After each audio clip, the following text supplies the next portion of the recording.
உறவுகள் அனைவருக்கும் வணக்கங்க. என்ன மதி, நாளைக்காவது சீக்கிரம் எந்திரிப்பியா? இல்லை ஐயோ அத்தை, நான் எப்போவுமே சீக்கிரமே எந்திரிச்சிருவேன், இன்னைக்கு தான் என்னன்னு தெரியல அப்படின்னு சொல்லிட்டு போகிற மதி, என்னம்மா உங்ககிட்ட இருந்த திறமை என்ன, ஆனஸ்ட் என்ன, அந்த ஒரு உத்வேகம் என்ன அப்படியே மாறிடுச்சுங்க. இது என்ன சூழ்நிலையா, இல்லை பொண்ணா பிறந்த புகுந்த வீட்டில் இப்படித்தான் அமைதியாக இருக்கணும் அப்படிங்கிற நினைப்பா? எது எப்படியோங்க, பொண்ணுங்க கொஞ்சம் விட்டு கொடுத்து போனால் நல்லா வாழலாம் அப்படிங்கிறதுக்கு மாதிரி இன்னைக்கு மதி நடந்துக்கிட்டது நல்லா தாங்க இருக்குது. உண்மையிலே நானாக நினச்சிருந்தேன் தாம் தூம் தைய தக்கான்னு குதிப்பாங்க, என்ன அப்படி இப்படி ஏதாவது சொல்லும், எங்கள் அப்பாவை வச்சு பிளாக்மெயில் பண்ணி தாலியை கட்டிட்டீங்க, நான் உங்களை சும்மா விட மாட்டேன் அப்படி இப்படி சொல்லும் புரட்சி பெண் அப்படின்னு பார்த்தா சாதாரண பெண் எப்படி வாழணுமோ அப்படி இருக்குன்னு நினச்சி அட்ஜஸ்ட் பண்ணி இருக்குது மதி. அப்படி இருந்துமே மாமியாங்கிற குணத்தை போட்டு பார்க்குது. எந்திரிச்சிட்டாலும் எந்திரிக்கலையா ஐயோ ஐயோ, அந்த மாமியார் அந்த மயனோட ரூமை பார்த்து பார்த்து அந்த வாசப்படி அந்த கதவு எப்போ திறக்கும்னு கண்கள் ரெண்டும் பூத்து பூத்து போனதை பார்க்கல உண்மையிலே எனக்கு கோபம் வரலங்க, சிரிப்பும் அது என்ன சொல்கிறதுனே தெரியல, ஒரு விதமானது ஒரு இது வந்துச்சுங்க. அந்த மாமியார் நினச்சி மாமியார்னு ஆயிட்டாலே அப்படி தான் ஆகுமோ, அவங்க பொண்ணு இன்னொரு வீட்டுக்கு மருமகளாக போகிறாங்க, அங்கேயும் இந்த மாதிரி சண்டை போட்டால் என்ன ஆகும் அப்படிங்கிறத மறந்துடுறாங்க. அவங்களும் ஒரு காலத்தில் மருமகளாக இருந்தோம், நம்ம மாமியார் நம்மளை போட்டு டார்ச்சர் பண்ணால் எப்படி இருக்குங்கிறதையும் மறந்துடுறாங்கங்க. உண்மையிலே நான் என்னத்தங்க சொல்கிறது. அப்புறம் மாமியார் மாதிரிலாம் கொடி பிடிச்சிட்டு வந்துடுவீங்க. மாமியார்கள் கொஞ்சம் விட்டு கொடுத்து போனால் மருமகளுக்கு நல்லா தாங்க இருப்பாங்க என்னை பொறுத்த வரைக்கும். அதே மாதிரி மருமங்களும் கொஞ்சம் விட்டு கொடுத்து போனால் நல்லா தாங்க இருக்கும். எதுக்குங்க நமக்கு இந்த பிரச்சனை, தென்னமரத்தில் ஒரு குத்து தேங்காயில் ஒரு குத்து. என்ன ஃப்ரெண்ட், அடுத்து சரி அம்மா அப்பா பார்க்க போகணும் அப்படின்னு சொன்னால் மாமனார் சரியான ஆளுங்க விட்டு பிடிக்கிறாரு, போயிட்டு வா அப்படிங்கிறாரு. அப்புறம் போகிறதுக்குள்ளே அவங்களுக்குள்ளே 1008 பிரச்சனைங்க, வண்டியில் உட்கார முடியல அப்படிங்க இப்படிங்கன்ட்டு எப்படியும் ஒரு வழியாக ஆஸ்பத்திரிக்கு போயிடுறாங்க. போனதுக்கப்புறம் அப்பா பார்க்குறாங்க, கட்டி பிடிச்சி ஆற தழுவுறாங்க. அப்படியே பார்த்தா ஏண்டி உங்கள் வீட்டில் எந்த பிரச்சனையும் இல்லையே, அவங்க ஆத்தாக்கும் இதாங்க, எந்த ஒரு ஆத்தாவாக இருந்தாலும் சரி அப்படிலாம் இல்லைம்மா, ஏண்டி நீ சந்தோஷமாக இருந்தியா அடிங்கொய்யால, என்ன வார்த்தை என்ன கேள்வி கேட்குறம்மா, நான் என்னம்மா 6-7 மாதம் 5-6 மாதம் கொஞ்சி கொலாவி அவனோட நல்லா கொலாவிக்கிட்டு கல்யாணம் பண்ணிட்டு போன மாதிரியும் அம்மி மிதிச்சு அருந்ததி பார்த்த மாதிரியும் நல்லா உங்களுக்குலாம் நடந்துச்சா அப்படின்னு கேட்குற ஆளப்பாரு அப்படிங்கிற மாதிரி பார்க்க, இல்லடி எல்லாரும் கேட்பாங்களா நீ சந்தோஷமாக இருந்தியாடி அப்படிங்கிறாங்க. அம்மா பேசாமல் இரு, நான் அப்பா பார்க்க வந்தேன் அப்படின்னு சொல்லிட்டு அப்பா கிட்ட போயிட்டு உட்காந்து பேசுகிறாங்க. அப்பா உங்களுக்கு ஒன்றும் இல்லையப்பா, எனக்கு என்னம்மா எல்லாமே இருக்குன்னு தானம்மா நான் வந்து சேர்ந்துருக்கேன், அப்புறம் ஒன்றும் இல்லையம்மா எதுக்குமா இந்த ஃபார்மாலிட்டி கேள்வி அப்படிங்கல. இல்லைப்பா அது வந்துப்பா, சரி விடு, மாப்பிள்ளைங்க அவர் வெளில தாம்மா இருக்காரு அப்படின்னு சொல்ல, என்னது வந்திருக்காரா, ஆமாம் அப்புறம் நான் மட்டும் எப்படி வந்தேன், நீ எப்படியாவது புரட்சி பெண்ணாச்சே ஆட்டோ பிடிச்சி வந்திருப்ப, கார் எடுத்துகிட்டு வந்திருப்ப, அதை வச்சு நான் கேட்டேன். அம்மா நீ சும்மா இருக்க மாட்டேன், அவர் அங்கே தான் நிற்கிறாரு, மாப்பிள்ளையை கூப்பிடு. இல்லைம்மா அவர் வந்து ஏதாவது மூஞ்சியை தூக்கிக்கிட்டு இருப்பாரு, உருன்னு இருப்பாரு, அதனால அவர் வேணாம் அப்படிங்கிறாங்க. அப்படிலாம் நினைக்காதடி கூப்பிடுறே அப்படிங்கிறாங்க. அதுக்கப்புறம் வெளியில் வந்து நிற்க இவர் பார்த்தீங்கன்னா ஃபோனை பார்த்துட்டு வானத்தை பார்த்தேன் பூமியை பார்த்தேன், நான் என் பொண்டாட்டி மதியை மட்டும் பார்க்கல அப்படிங்கிற மாதிரி. என்னங்க பண்ணுறது, கோச்சிக்காதீங்க, பாட்டு வருது. அப்புறம் ஃபோனை எடுத்து இப்படியே பார்க்குறாரு, அங்கிட்டும் ஹலோ அப்படின்னு பேச மதியம் இந்த பிள்ளையும் சும்மா சொல்லக்கூடாது, போடா புண்ணாக்கு போடாத தப்பு கணக்குங்கிற மாதிரி அப்படியே வந்து நிற்கிது அப்படிங்குது. அப்புறம் திரும்புகிறாரு, உங்களை அப்படிங்கிறாங்க. அப்படி பார்க்க அப்படி நிமிந்து மேலே எங்களையும் பார்க்குறாரு. அப்பா அவங்கள கூப்பிட்டாங்க அப்படின்னு சொல்ல, எங்கள் அப்பா எங்கள் வீட்டில் இருக்காரு அப்படின்னு சொல்ல, குசும்பு கூப்பிட்டது எங்கள் அப்பா அப்படின்னு சொல்ல, அப்படி தெளிவாக சொல்ல வேண்டியதானே அப்படின்னு சொல்லிட்டு, எதுக்குன்னு அவர்கிட்ட தான் நீங்கள் போய் கேட்கணும், திமிரு அப்படின்னு சொல்லிட்டு என்னன்னு கேட்டுவா, அதெல்லாம் நான் கேட்க முடியாது, உங்களை தான் கூப்பிட்டாங்க, வந்தா வாங்க வரட்டு நில்லுங்க அப்படின்னு போக, இவளுக்கு இந்த ஆணவம் இருக்கே அப்படின்னு சொல்லிட்டு உள்ளுக்க வராங்க. அதாவது பொண்டாட்டி திட்டுறதுக்கு இப்படி எட்டி உள்ளர வந்துடுறாரு.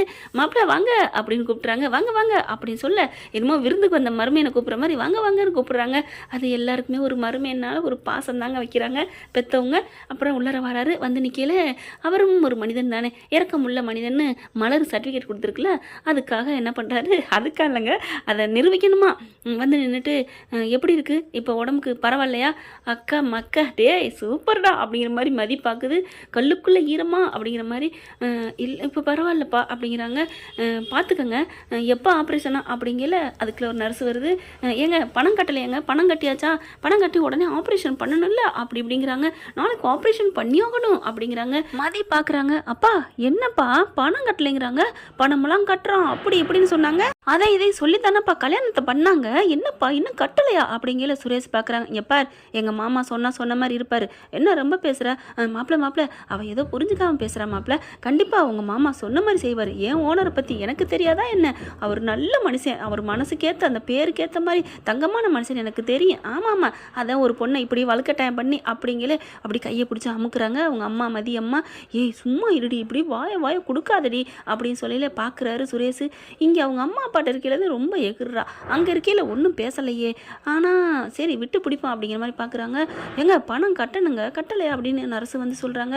கரெக்டாக பார்த்தீங்கன்னா தங்கராஜ் வந்துடுறாருங்க. வந்துட்டு எப்படி இருக்கீங்க சித்தப்பா சித்தி நல்லா இருக்கீங்களா, தங்கச்சி வாங்க மாப்பிள்ள வந்துட்டீங்களா அப்படிங்கிறாங்க.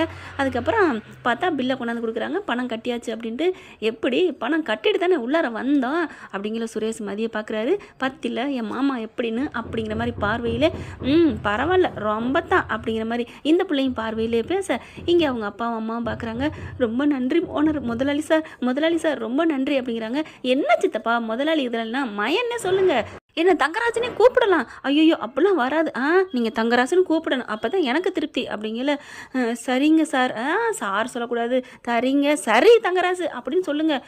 இல்லை சார் சரி இப்போ போயிட்டு பணம் கட்டியாச்சு அந்த பில்லை வாங்கிட்டு வா தங்கராஜ் அப்படின்னு சொல்லுங்கள், அப்போ தான் நான் போவேன் அப்படிங்கல. பார்க்குறாங்க தங்கராஜ் போயிட்டு பில்லை வாங்கிட்டு வாங்க அப்படின்னு சொல்ல சரி மொல்ல தான் வரும், நான் போகிறேன் சித்தப்பா அப்படின்னு போகிறாங்க. அடுத்து பார்த்தா பணம் கட்டியாச்சு சூப்பர் அப்படின்னு சொல்லிட்டு எல்லாம் அப்படியே அந்த நர்ஸு வந்து சொல்லுது. பணம்லாம் கட்டியாச்சு பரவாயில்ல, உங்களுக்கு உங்கள் சம்மந்தி உன் புருஷன் வீட்டில் நல்லா கொடுத்து வச்சவங்க நீங்கள்லாம் அப்படி கட்டுறாங்க பாரு, யார் இந்த காலத்தில் மாமனாருக்கு பணம் கட்டுவாங்க அப்படி இப்படின்னு பேசிட்டு போகிறாங்க. பணத்தை கட்டினதையோட நாளைக்கு உடனே ஆப்ரேஷன் பண்ணி ஆகலாங்கிறாங்க, கவனிக்கிறது என்ன இந்த ட்ரெஸ்ஸை கொடுக்குறது என்ன அப்படி இப்படின்னு பேச மதியை பார்க்குறாரு சுரேஷ். பத்தில என் மாமாவை அப்படின்ட்டு. அதுக்கப்புறம் ரொம்ப நன்றி சார், பார்த்தீங்களா மறுபடியும் சார் சொல்கிறீங்க, இல்லை தங்கராசு அப்படிங்கிறாங்க. இதுதான் நீங்கள் எனக்கு இனிமேல் சித்தப்பா, இந்த மாதிரி எனக்கு தங்கச்சி சித்தப்பா அப்படிங்கிறாங்க. தங்கச்சிக்கா நான் செய்ய மாட்டேன்னா என்ன, ரொம்ப நன்றி அப்படின்னு தங்கராசுன்னு சொல்லிடுறாங்க. அதுக்கப்புறம் சின்னம்மா நீங்கள் கவலைப்படாதீங்க, சித்தப்பா நல்லபடியாக ஆவார் போதுமா அப்படிங்கிறாங்க. சரின்னு சொல்லிட்டு மாப்பிள்ள நீ இருந்து நல்லபடியாக ஆப்ரேஷனை முடிச்சுட்டு தான் வரணும். மாமா நாளைக்குள்ள ஆப்ரேஷனு ஏயா இருக்கக்கூடாதா என்ன அப்படி பார்க்குறாங்க. இல்லை தம்பி நீங்கள் போயிட்டு நாளைக்கே வாங்க, மதியம் வேணாலும் கூப்பிட்டு போங்க, நாளைக்கு வாங்க அப்படிங்குது அவங்க அம்மா. பேசிட்டு கிளம்ப போகிறாங்க. மதி என்ன பண்ணுது, தங்கராஜிட்ட பார்க்குது. அப்படியே என்னம்மா என்ன பார்க்குற அப்படிங்கிற கையெடுத்து கும்பிட்டு நன்றி அண்ணா அப்படிங்கிறாங்க. தேங்க்ஸ் அண்ணா அப்படின்னு சொல்லல. என்னம்மா தங்கச்சி இதுக்கெல்லாம் போய் நன்றி தேங்க்ஸ்லாம் சொல்லிக்கிட்டு, இல்லை எங்கள் அப்பாவோட உயிருக்கு எவ்வளோ காசு கொடுத்துருக்கீங்க, அதுக்கெல்லாம் நாங்கள் ஈடு என்ன சொல்கிறதுனே தெரியல. அட போம்மா என் கௌரவத்தை நீ காப்பாற்றிருக்க, அதெல்லாம் ஒன்றும் இல்லை, நீ நல்லபடியாக பண்ணிட்டு வாங்க அப்படின்னு சொல்லி போக. டேய் சுரேஷ் எல்லாத்தையும் நல்லபடியாக பார்க்கணும், ஒரு குறையும் வரக்கூடாதா, என் சித்தப்பா என் தங்கச்சி அப்படி இப்படின்னு சொல்லிட்டு போகிறாரு. அதுக்கப்புறம் உண்மையிலே நான் பயந்துட்டு இருந்தேன், பரவாயில்ல அப்படின்னு சொல்லிட்டு பார்த்தா நாங்கள் கிளம்புறோன்னு 2 பேர் கிளம்ப போகிறாங்க. வெளியிலையும் போயிடுறாங்க. போகும்போது கூப்பிடுறீ உன் மகளை மதியை கூப்பிடு அப்படிங்கிறாரு. அதுக்கப்புறம் மதியம்மா அப்படிங்கிறாங்க. என்னம்மா இங்கே வா அப்பா கூப்பிட்றாரு அப்படின்னு சொன்னோன்னே அந்த பிள்ளையும் உள்ளர வருது. சுரேஷ் வந்து சரி நீ போயிட்டு வா நான் நிற்கிறேன் அப்படிங்கிறாரு. இவங்க போயிடுறாங்க. இவர் என்ன பண்ணுறாரு, எதுக்கு கூப்பிட்ருப்பாங்க அப்படின்னு எதர்ச்சியாக வாராருங்க. வந்து வாசலே நிற்கிறாரு. கூப்பிட்றாங்க. என்னப்பா என்ன விஷயம், இங்கே பாருமா அவங்க ரொம்ப நல்லவங்கள தானே இருக்காங்க, நீ வந்து என்னப்பா சொல்லுங்க, அவர் உனக்கு மாப்பிள்ளை ஆகிட்டாருமா, இனிமேல் அதுதான் உன் வீடு, உன் புருஷனை வந்து எத்தனை நாளைக்கு அசிங்கமாக வேலை இல்லாமல் அவர் பேரை ரிப்பேர் ஆக்கி வச்சுக்க போகிற அப்படிங்கல. அப்பா நான் என்னப்பா பண்ணேன், ஏன்ப்பா அப்படிலாம் பேசுகிறீங்க, நல்லா பேசுங்க. இல்லடி அவர் தயங்குறாருடி, சொல்லுங்கம்மா என்ன விஷயம், நீ அந்த கேஸை வாபஸ் வாங்கடி அப்படின்னு சொல்ல அப்படியே தூக்கி வாரி போடுது. என்னது வாபஸா அப்படிங்கிற சுரேஷும் கேட்டுக்கிட்டே இருக்காரு. என்ன சொல்ல போகிறாளோ அப்படின்னுட்டு. ஆமாம்மா அவர் இனிமே பார்த்தில அந்த தங்கராசு ரொம்ப நல்ல தம்பியாக இருக்குது, இனிமேல் உன் புருஷன்டி ப்ளீஸ்டி உன் வாழ்க்கை நல்லா இருக்கணும்ல, எத்தனை நாளைக்குடி இப்படி இருக்க போகிற, அந்த கேஸை வாபஸ் வாங்கடி, நல்ல மனுஷங்கடி அப்படிங்கிறாங்க. அம்மா அதெல்லாம் நான் இப்படி என்னடி மறுபடியும் நான் இப்படிங்கிற, அப்போ அந்த குடும்பம் கேவலமான குடும்பமா, நல்ல குடும்பம் இல்லையா? அம்மா அப்படிலாம் சொல்லாதீங்கம்மா, எல்லாருமே நல்லவங்கம்மா, மாமா அத்தை எல்லாரும் நல்லவங்கள தான் இருக்காங்க, அப்படிலாம் ஒன்று குடும்பம்லாம் இல்லைம்மா, அப்போ உன் புருஷன் குடும்பக்காரங்கிறியா அப்படின்னு நினச்சி பார்க்குறாங்க. அதெல்லாம் இல்லைம்மா, ஏன் நைட்டு ஏதாவது உன்னை தொந்தரவு பண்ணி டார்ச்சர் பண்ணி பேசினாரா, அடிச்சாரா, திட்டினாரா? ஐயோ அப்படிலாம் இல்லைம்மா, அவர் பாட்டுக்கு என்னை எழுப்ப கூட இல்லைம்மா, நிம்மதியாக தாம்மா தூங்குனாரு அப்படிங்கிறாங்க. அப்புறம் என்னடி உன்னை எந்த கொடுமையும் படுத்தலை, அப்புறம் என்னடி அவங்க எல்லாருமே நல்லவங்க தான், அப்புறம் எனக்காக நீ இதை கேஸை வாபஸ் வாங்கினீன்னா நான் ஆப்ரேஷன் நாளைக்கு நான் பண்ணிக்குவேன், இல்லைன்னு வை நான் அப்படியே விட்டுருவேன் அப்படின்னு சொல்லி. அப்பா அப்படிலாம் சொல்லாதீங்கப்பா, என் உயிரை போனாலும் பரவாயில்ல, நீ மாப்பிள்ளையோட நீமே வாழணும். இங்கே பாருமதி இப்போ ஒன்று தெரிஞ்சுக்கோ, நீ எப்படி நான் உன்னை உயிராக நினச்சனோ அதே அளவுக்கு இல்லை அதை விட ஒரு மடங்கு அதிகமான அளவு இனிமே சுரேஷ் மாப்பிள்ளை மேலே நாங்கள் வைக்க போகிறோம், வைக்கணும். அதுதான் முறை, உலக நீதி. இனிமே பொண்ணை விட மருமையன் தாண்டி எங்களுக்கு முக்கியம். அந்த மருமையன் தலை குனிஞ்சு நிற்கிறத நாங்கள் பார்க்க மாட்டோம், அப்படி பொறுத்துக்க முடியாதுடி. பணங்காசு வேணும் நான் அவருக்கு கொடுத்து உதவ முடியாமல் இருக்கலாம், ஆனால் என் புள்ள அவருக்கு நல்லது பண்ணணும், அந்த கௌரவத்தை நாங்கள் கொடுக்கணும் அவருக்கு. மாப்பிள்ளை தலை நிமிந்து காக்கி சட்டையை போட்டுட்டு இருக்கணும்டி. நீ என்ன சொல்கிற அப்படின்னா அப்படியே அவனை இருமுறாரு. அப்பா அப்பா நான் பண்ணுறேன்ப்பா. எப்போ பண்ணுற? நாளைக்கு. என்ன நாளைக்கு? என்ன ஆஃபீஸ் எங்கே இருக்க போகுது? போகிற வழியில போய் பண்ணிட்டு போ அப்படின்னு சொல்ல, சரிப்பா அப்படின்னு கிளம்புறாங்க. டக்குன்னு ஓடி போய் அங்கே நின்றுக்கிறாரு. அப்பா மாமனார் மாமியார் சூப்பராக இருக்காங்களே, இவளுமே நல்லவளாக தான் இருக்கிறா, நம்மளை பற்றி நல்லவர்னு சொல்லியிருக்கிறா, பரவாயில்ல. என்னமோ அகமாக பிடிச்சோன்னு நினச்சோம் அப்படின்னு சொல்லிட்டு சிரிச்சுக்கு நிற்கிறாரு. மதி கிட்டக்க வராங்க. பார்த்தாச்சா? என்னம்மா? ஒன்றும் இல்லை அப்படின்னு சொல்ல மாட்டியே, அந்த அகம்பாவை மட்டும் நல்லா இருக்குடி, அந்த அழகு உன்னை விட்டு பிடிச்சிருக்குடி அப்படின்னு நினச்சிக்கிட்டு வண்டியில் ஏறி உட்காடுறாங்க. அப்புறம் எங்கே போகலாம் அப்படிங்கிறாங்க. எங்கே போகிறது? வீட்டுக்கு தான். வீட்டுக்கா அப்படின்னு திரும்புகிறாரு. என்ன இப்போ நான் இங்கே என்னமோ கமிஷனர் ஆஃபீஸுக்கு போகிறேன், போலீஸ் ஸ்டேஷனுக்கு போகிறேன், கேஸை வாபஸ் வாங்குறேன்னு சொல்லிட்டு வந்தா என்னது அப்படின்னு பார்க்கல. அதுக்கப்புறம் எங்கே கிளம்புவோமா? வீட்டுக்கா இல்லை வேறு எங்கேயாவது போகணுமா? ஏன் கடற்கரைக்கு கூட்டி போகிறீங்களா, இல்லை பார்க்கு கூட்டி போகிறீங்களா, இல்லை ஹோட்டல் கூட்டி போகிறீங்களா அப்படின்னு சொல்ல, என்ன எதுக்கு இப்போ இதெல்லாம் கேட்குற அப்படின்னு வண்டியை நிப்பாட்டிட்டு கேட்குறாரு. உடனே இல்லைங்க வீட்டுக்கு போகலைன்னா வேற எங்கே கூட்டி போவீங்க, புரிச்ச முன்னாடி அங்கே தானே போகணும் அப்படின்னு சொல்ல, இல்லை வேற ஏதாவது போகணுமா, எங்கேயாவது போகணுமா, நான் கூட்டிகிட்டு போக ரெடி, உங்கள் அப்பா எங்கேயாவது போக சொன்னாரா அப்படின்னு மறுபடியும் கேட்க, மவனே நீ ஒண்டி நின்று கேட்டேன்னு எனக்கு தெரிஞ்சிச்சுடா, நீ ஓடி வந்ததை நான் பார்த்தேன், அப்போ நாங்கள் பேசுனதெல்லாம் கேட்டிருப்பேன், அதனால நீ கொஞ்சம் நேரம் ஓட்டி பார்க்குறேன் அப்படின்ட்டு, இல்லை நீங்கள் வீட்டுக்கு கிளம்புங்க அப்படிங்கிறாங்க. என்ன இவ ஒன்றும் சொல்லாமல் இருக்கல, நம்மளை கேட்டுருவோமா வேணாமா அப்படின்ட்டே போகல. கொஞ்சம் தூரம் போயிருதுங்க. கரெக்டாக கமிஷனர் ஆஃபீஸுக்கு போகிற பாதை எங்கிட்டு இருக்குது, வண்டி அவரால் போக மாட்டேங்குது. மக்கர் ஆகுது. என்ன வண்டி ஸ்டக் ஆகுதா? ஆமாம். ஏங்க உண்மையை சொல்ல வேண்டியது தானே. என்ன உண்மை? இல்லை வண்டி ரிப்பேர்னு தான் அப்படிங்கிறாங்க. ஐயோ அப்படின்னு வண்டி டக்குன்னு என்னென்னமோ பண்ணுறாரு. பாவம் போயிட்டு போகுது அப்படின்ட்டு, சரி வண்டியை இங்கிட்டு விடுங்க. என்ன மதி எங்கிட்டு விடுங்க, இங்கிட்டா இந்த வண்டி அப்படின்னு ஒரே உதைக்கிறாரு. வண்டி எடுபடுது. என்ன வண்டி இங்கிட்டுனோன்னா வண்டி ஸ்பீடாக எடுபடுது அப்படின்னு சொல்ல, தெரியல மதி அப்படிங்கிறாரு. பரவாயில்ல மாப்பிள்ள நல்லா தான் இருக்கான் அப்படின்ட்டு கிளம்பி போகிறாங்க. கமிஷனர் ஆஃபீஸில் போயிட்டு வாமா வாங்க அப்படிங்கிறாங்க. அதுக்கப்புறம் கமிஷனர் வெளில போயிட்டாரே அப்படிங்கிறாங்க.